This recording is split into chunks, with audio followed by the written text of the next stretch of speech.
It's your boy QuestX. Coming at you with a little bit of a different type of video. Now, this video is not going to be about boxing. It's not going to be sports related at all. This is actually a video that I want to talk about Nate Parker and this obvious witch hunt and this obvious public execution of this young brother and how it downright pisses me off. I've always been a fan of Hollywood and film. Okay, let me correct that. I've been a fan of film. I've been a fan of always the talent behind the camera, not necessarily in front of the camera. And I just was reading up on the articles, and I've been keeping up on the story that if anybody that doesn't know, 17 years ago, Nate Parker was accused of raping a woman while she was unconscious in his dorm room. He and his co-script writer, someone he worked very heavily with in the formation of Birth of a Nation, a film that, let me get to the film in a minute, but basically this individual that he worked with also was charged. Now, Nate Parker was ultimately acquitted of any charges, but his roommate, or let's say his partner that he's helped co-writing this film, basically it went a little further and there was a little bit more evidence against him. And Nate Parker is now the, number one suspect. The All Points Bulletin is out for Nate Parker's head, so to speak. Who you think you fooling, Hollywood? Who you think you fooling, media outlets? Let's talk about this for what this really is. This is about Nate Parker basically doing a film, and the film's title, Birth of a Nation, is very important to Hollywood because of where its roots are established. Birth of a Nation, if anybody's ever known this, if you go to film school or you go to film study, Birth of a Nation was Hollywood's first full motion picture. Okay, I encourage people, for your own history, just for your own knowledge and learn, watch the original Birth of a Nation. Your stomach will turn, but please do watch it. It's one of the reasons why Nate Parker decided himself personally to do this film, because he wanted to tell the true story of the birth of this nation, okay, and what it was built on and what it was truly established for, and the rules of this society, how they're in place to keep people of color in a certain position. Let me tell you, this comes with a couple different points. I'm going to tell you one thing. This story would have never been released if these two things hadn't happened. The first thing is that Nate Parker, for all his social activism, really, if you guys haven't known, for the last 5-6 years, and even before that, Nate Parker has been a social activist for the black community, and he has never once, this whole story has never once surfaced. This is strike one against Hollywood and this so-called media outrage over this situation. Then the second thing is that Nate Parker struggled to get any major company to help fund this film, the creation of this film. I'm going to tell you why everybody were closing their doors to the making of this film. Because no matter what you think, no matter how many Will Smiths you see on TV, no matter how many Denzel Washingtons you see on TV, Hollywood will not appreciate black actors and black talent on screen or behind the camera. Okay? Get that, oh yeah, we got Spike Lee. Spike Lee was the only black director, I'm sorry, I got a little tongue tied there. Black director that was consistently pumping out films. And did you see what they did to Spike Lee? Spike Lee right now runs around and he struggles still to this day to get funding for his pictures. He always has to go to another source to get funding for his pictures. Yet they will continuously throw out money. They'll dish out money to guys like Martin Scorsese. They'll dish out money to guys like Spielberg. They'll dish out money to guys like Christopher Nolan. They'll dish out money to guys who sit there and repeatedly, like guys like Shane Black. If you guys don't know who Shane Black is one of the guys who did Predator. He did the horrible Iron Man 3 film. These guys they can get money given to them by studios left and right. Oliver Stone.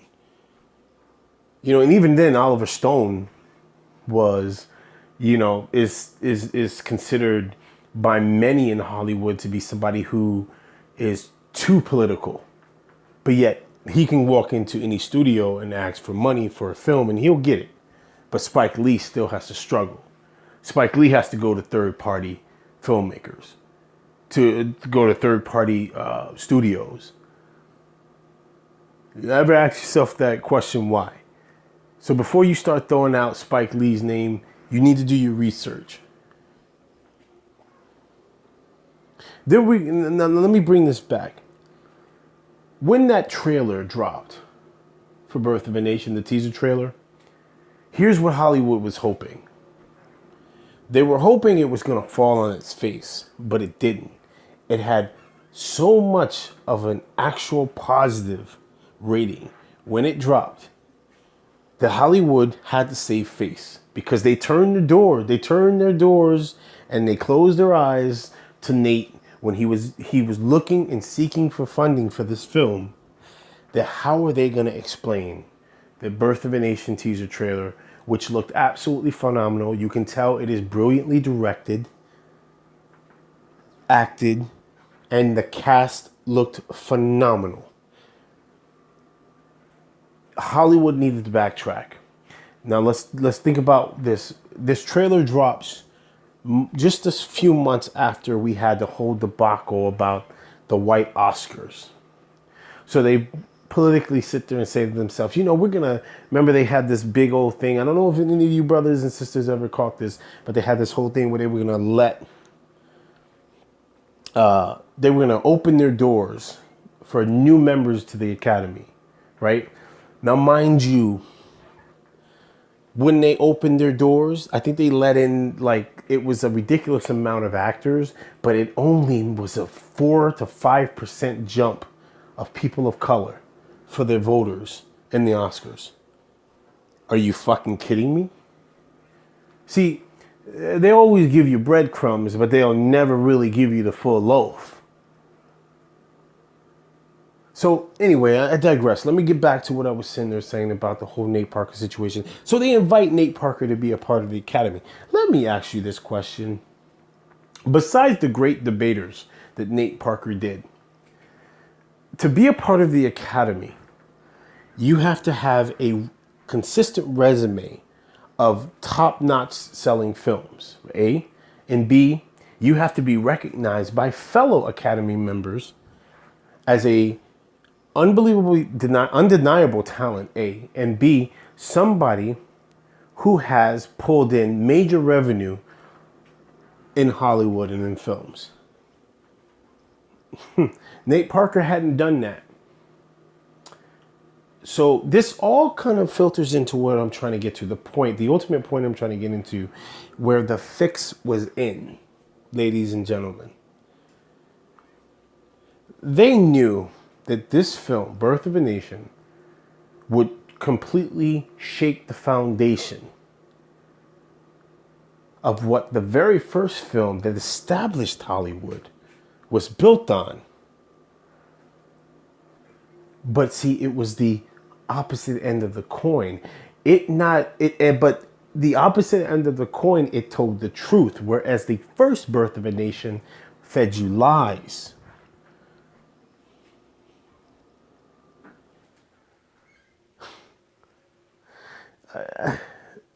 Again, my heart goes out to Nate, man. You know, The frustrating thing about this is that you'll get some knucklehead who will come across this video and tell you how, well, you don't know what you're talking about. Well, I'm just going to throw out a couple names to you, okay? Robert Downey Jr., okay? Fucking Robert Downey Jr. I mean, the poster boy of dysfunction. Poster boy of dysfunction in Hollywood. And this man was allowed to do films from fucking jail. And now today is one of the highest paid actors in Hollywood. Highest.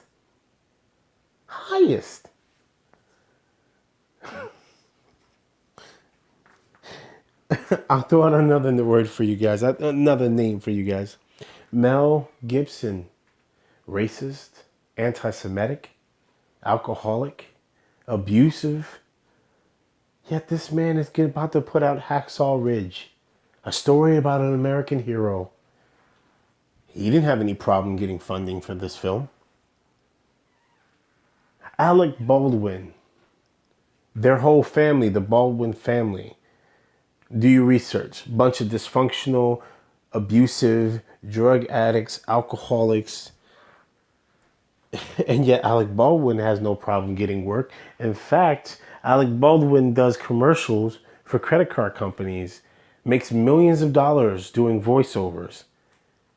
He has no problem being forgiven by Hollywood.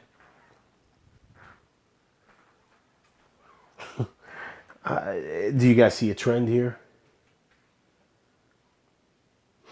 Yet let one time, look at Monique, the original queens of comedy. Monique had her own TV slot show. She was doing movies. She was doing everything she needed to do. Now, unfortunately, Monique got wrapped up with a homosexual coon, and we know who he is, who basically blackballed her. But I'm going to be honest with you, he didn't blackball her. Hollywood blackballed her. Because Monique refused to chuck and jive.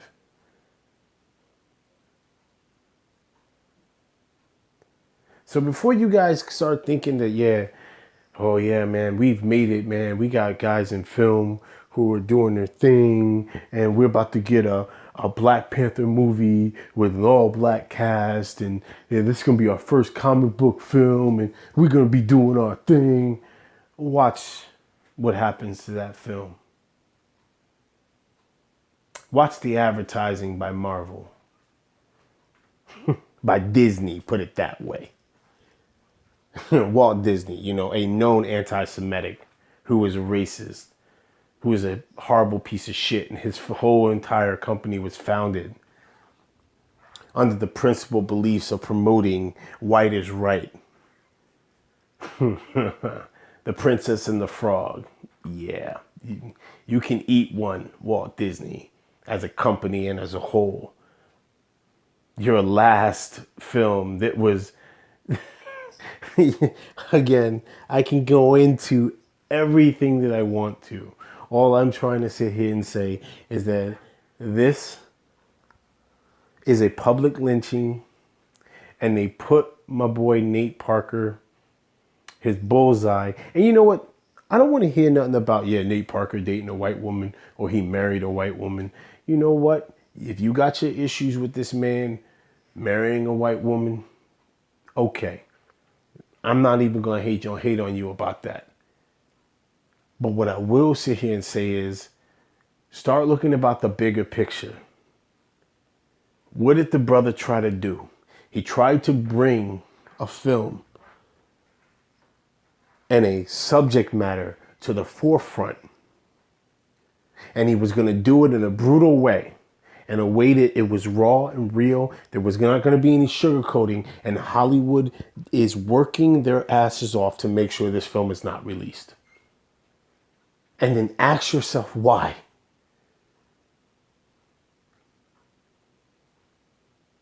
It's your boy Quest X. I'm out.